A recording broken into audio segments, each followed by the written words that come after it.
জাতীয় নির্বাচনের আগে অন্তর্বর্তীকালীন সরকারকে 3টি শর্ত পূরণ করতে হবে বলে মন্তব্য করেছেন জামাতের আমির ডক্টর শফিকুর রহমান। একটি সংবাদ সম্মেলনের আয়োজনে তিনি এই কথা বলেন। জামাতের আমির বলেন, জুলাই গণঅভ্যুত্থানে দেশে নতুনভাবে স্বাধীনতা পেয়েছে। এই অবস্থায় নির্বাচন হলে তার আগে 3টি শর্ত পূরণ করতে হবে। জামাতের আমির বলেন, যা কষ্ট করে অর্জন করেছে এই 3টি জিনিস গুরুত্বপূর্ণ হয়ে উঠেছে।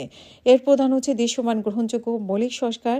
আমরা তার সংস্কার কমিশনের কাছে দিয়েছি। এসব পরিবর্তন ছাড়া নির্বাচন হলে গণতন্ত্রের কোনো ভিত্তি গঠন হবে না।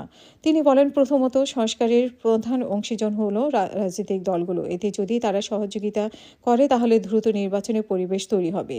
দ্বিতীয়ত, গণহত্যাকারী দৃশ্যমান বিচার করতে হবে, যাতে করে মানুষের আস্থা ফিরে আসে এবং শহীদদের আত্মা শান্তি পায়। তৃতীয় হলো, রাজনৈতিক দলগুলোর মধ্যে পারস্পরিক সম্মানবোধ থাকতে হবে, যাতে এমন না হয় আমি জিতে গেলেই নির্বাচন সুষ্ঠু, না জিতলে সুষ্ঠু এমন মানসিকতা থেকে বেরিয়ে আসতে হবে। এই জন্য সবার এঙ্গেজমেন্ট প্রয়োজন। এটি সরকারের তরফ থেকেই হতে পারে। রাজনৈতিক দলগুলোর উদ্যোগ নিতে হবে এবং সিভিল সোসাইটিরও উদ্যোগ নিতে হবে।